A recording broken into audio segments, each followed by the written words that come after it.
Morning News. Le docteur Boubou Cissé, l'ancien Premier ministre, dépose ses valises à l'URD. Selon beaucoup d'observateurs, il est pressenti pour être le porte-étendard du parti à la future présidentielle de février 2022. Pendant une semaine, des cadres du secteur de l'enseignement travailleront pour trouver des stratégies de lutte contre la fraude et la fuite des sujets.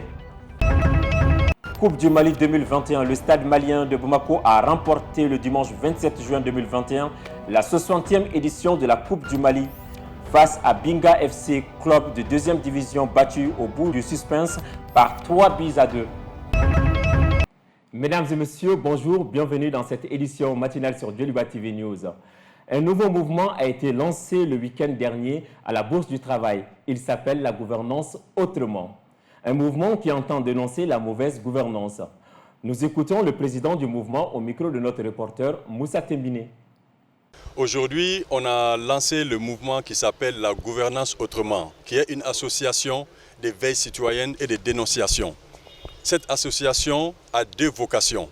C'est de faire le parallèle entre la misère que vit le peuple et le train de vie de nos dirigeants. Cette association, on en parle depuis bientôt 3 ans.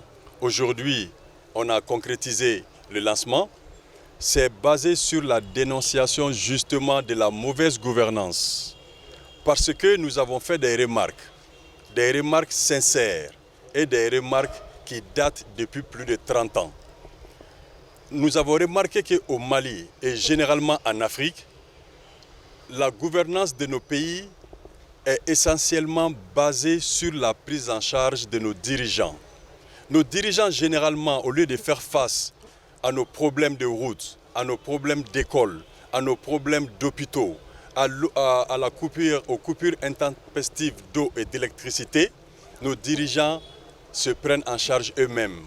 Je vous le disais dans les titres, Dr Boubou Cissé, l'ancien Premier ministre, dépose ses valises à l'URD. Selon beaucoup d'observateurs, il est pressenti pour être le porte-étendard du parti à la future présidentielle de février 2022. Suivez l'analyse de Mohamed Atayer Alidou. Finalement, l'ancien Premier ministre, le Dr Boubou Cissé, dépose ses valises à l'URD, l'Union pour la République et la Démocratie, le parti de feu Soumaïla Cissé. C'était à la faveur d'une conférence de section tenue dans la ville de Djenné. Il occupe désormais le poste de secrétaire chargé aux questions économiques. L'information de son adhésion alimente déjà les débats dans plusieurs états-majors politiques. En effet, pour beaucoup d'observateurs, Boubou Cissé veut se servir du parti de Soumaïla Cissé pour arriver au pouvoir en 2022. Dernier Premier ministre de IBK avant sa chute, il est vu par certains Maliens comme le principal complice des tueries des 10, 11 et 12 juillet contre les manifestations organisées par le M5 RFP. Boubou Cissé ne mérite pas l'URD, il est comptable du bilan et de l'échec du régime de IBK, défend-il. Par ailleurs, certains cadres de l'URD tempèrent et trouvent en Boubou Cissé un cadre valable et même présidentiable. Mais l'URD, comme héritage de Soumaïla Cissé, commence à s'effriter et des querelles internes se font jour. La puissance de l'argent est en train de l'emporter sur les convictions et les valeurs du parti. Le président national des jeunes du parti ADP Maliba a organisé une conférence de presse. C'était le jeudi dernier. Il était question d'informer sur la vie du parti. Compte rendu, Moussa Tembine. Cette conférence de presse organisée par le président national des jeunes du parti ADP Maliba a pour but d'expliquer à l'opinion nationale et internationale des infos qui circulent sur les réseaux sociaux concernant la dissolution de la section de la commune 5 du parti par le président du comité exécutif du parti Youbaba et le secrétaire général du comité exécutif, M. Abdoulaye Cissé. Écoutez, je suis venu donner des éclaircissements par rapport à une situation qui a eu lieu en commune 5 du district de Bamako, relative à une prétendue dissolution du bureau de la section que je dirige en commune 5.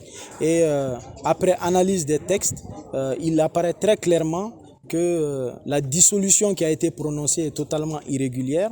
Je ne suis pas là du tout pour chercher à m'accrocher à la fonction de secrétaire général de la section, mais je conteste vraiment très énergiquement la gestion de cette question par le président du comité exécutif Youbaba et par le secrétaire général du comité exécutif Abdoulaye Sidibé. Le président national des jeunes soutient que ce sont des manœuvres menées par ses responsables du parti qui consistent à l'abattre. Vous savez, il y a depuis plusieurs années un combat dans lequel je suis engagé, c'est celui du respect des textes du parti. Ces dirigeants politiques de l'ADP Maliba ont violé les textes à plusieurs reprises et aujourd'hui se sont engagés dans une nouvelle violation. Au-delà de cela, il y avait également une volonté de m'empêcher d'accéder à plus de responsabilités au sein du parti. J'étais en très bonne voie d'être le coordinateur du district de Bamako et pour empêcher cette élection en tant que coordinateur du district de Bamako, eh bien, le président du comité exécutif et son secrétaire général qui ont violé tous les textes possibles et imaginables au sein du parti pour orchestrer cette cabale de longue date qui visait tout simplement à m'abattre en tant qu'acteur politique au sein du parti. Il demande alors des clarifications de la part de ces deux responsables du parti. Maintenant que très clairement j'ai interpellé le président du comité exécutif Youbaba et le secrétaire général Abdoulaye Sidibé, j'attends d'eux des clarifications sur le procédé par lequel ils ont réussi à dissoudre une section sans réunion du comité exécutif. C'est à eux également de répondre sur la manière par laquelle, en dehors d'une commission provisoire qui est censée être en place, ils ont pu installer et valider un bureau de 54 personnes. J'attends donc des éclaircissements de gens qui sont aujourd'hui des responsables politiques de premier plan. Pour une sortie de crise, le président national des jeunes lance un appel à ces deux responsables du parti au respect strict des tests pour faire avancer le parti. Pendant une semaine, les cadres du secteur de l'enseignement travailleront pour trouver des stratégies de lutte contre la fraude et la fuite des sujets.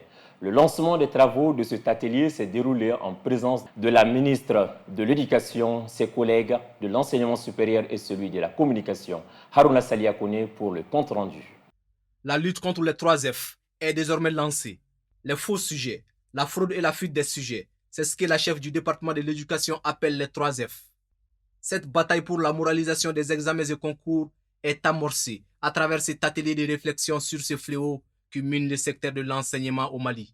Le département est constamment confronté, chaque année et de façon récurrente, à des phénomènes inquiétants qui se manifestent par la circulation des faux sujets, la fuite d'examens et les fraudes durant les examens. Ces phénomènes sont amplifiés par le laxisme dans la surveillance, le manque de vigilance également dans les secrétariats et dans la correction. Les conséquences immédiates de cette situation restent la production des résultats biaisés.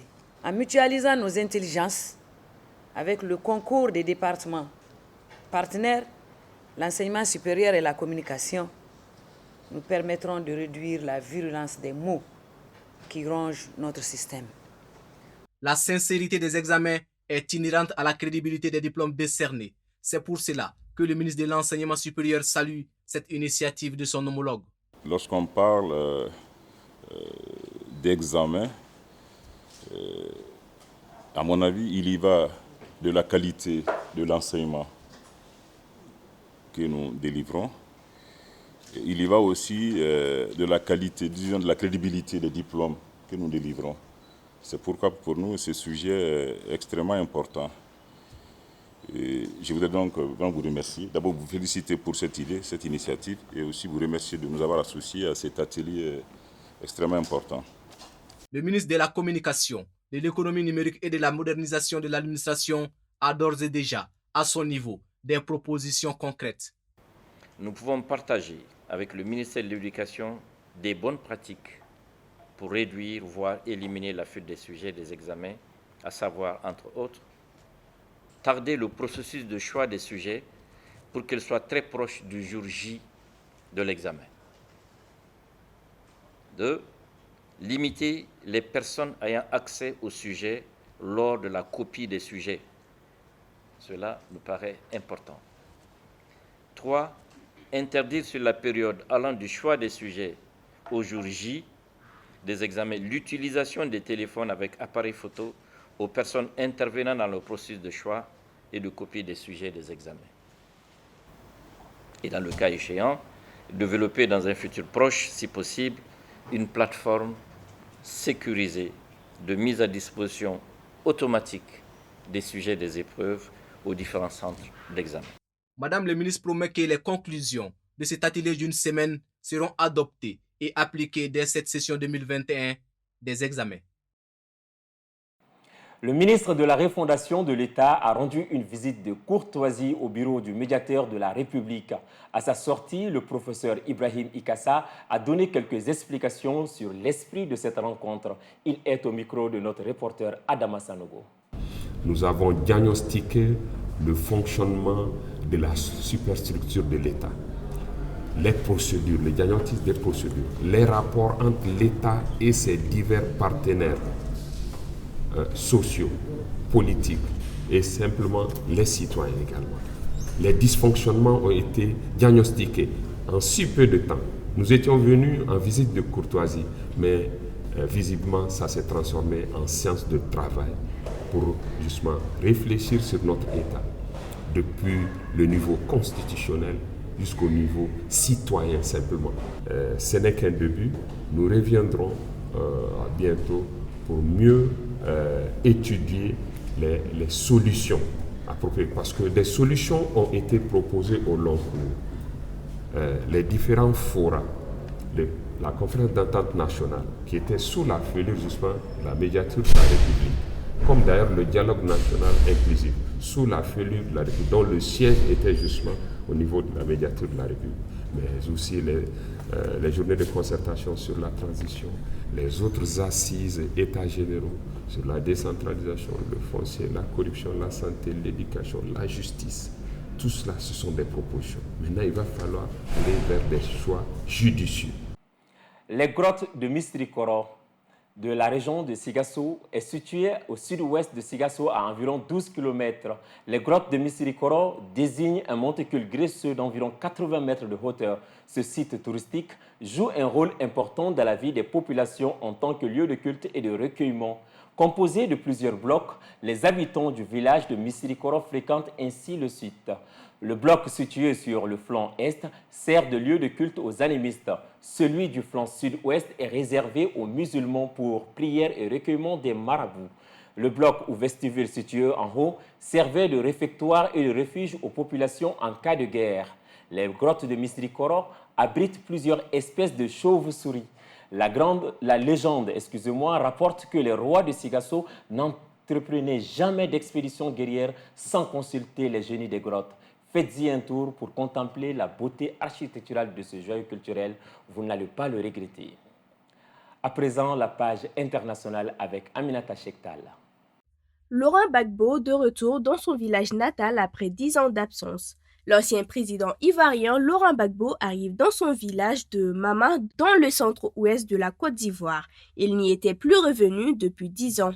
Plus personne n'y croyait tant l'attente a été longue. Mais Laurent Gbagbo a fini par arriver vers 18h à Mama, un accueil triomphal et même chaotique. Des centaines d'habitants de Mama, mais aussi de milliers de partisans venus des villages alentours avaient attendu le président ivoirien toute la journée en musique.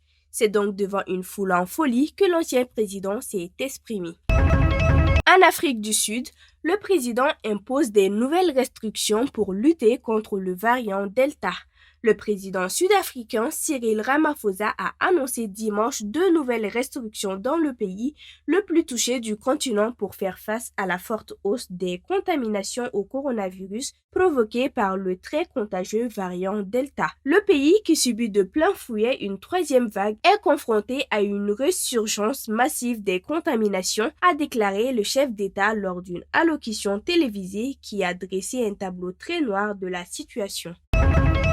En Inde, la crue saisonnière du Gange fait disparaître les tombes peu profondes et expose certaines des centaines de corps enterrés près du fleuve lors de la récente vague de Covid-19. La zone s'étend sur 1 km et il y aurait entre 500 et 600 corps enterrés, a déclaré Singh à l'AFP. La plupart des corps sont ceux des victimes du coronavirus décédées entre avril et mai, lorsque l'Inde a été frappée par un pic d'infection qui a submergé les hôpitaux dans de nombreuses régions. Certaines familles n'ayant pas pu obtenir de bois de chauffage pour les crémations traditionnelles hindoues ont alors enterré les corps au bord du fleuve. Les corps ont donc été immergés dans le Gange où ils ont été enterrés dans des bancs de sable adjacents à la rivière. Ceux-ci sont maintenant inondés par les pluies de mousson annuelles qui font gonfler la rivière, emportant le sable et exposant les cadavres. Le nombre de ces tombes alimente les soupçons selon lesquels le nombre total de décès dus à la pandémie en Inde pourrait dépasser le million et non le nombre officiel de près de 400 000. Pendant une semaine, l'Inde a dépassé les 300 000 décès dus au Covid-19, ce qui en fait le troisième pays à dépasser ce seuil derrière les États-Unis et le Brésil, alors que la vague d'infection a submergé le système hospitalier. Le Stade malien de Bamako a remporté ce dimanche la 60e édition de la Coupe du Mali devant Binga FC, club de 2e division, battu au bout du suspense par 3-2. Alors qu'il était mené au score par 2-0 à la mi-temps, le Stade malien de Bamako renverse le jeu à son avantage en venant à bout de Binga FC dans les ultimes minutes du match. Le sauveur du Stade malien est sans doute Isha Kassamake, auteur des 3 buts des Blancs de Sotiba avec 2 pénaltys et 1 coup franc. Le Stade malien remporte ainsi son 20e trophée de la Coupe du Mali et garde son rang de recordman de la compétition. Mesdames et messieurs, c'est ce qui met fin à cette édition. Merci de l'avoir suivi. Excellente journée et qu'Allah bénisse le Mali. Vous pouvez suivre la page météo juste après ce journal.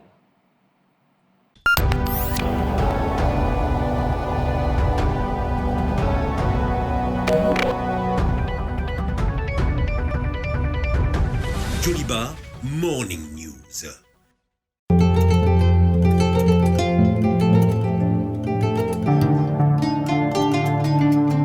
Météo.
Météo.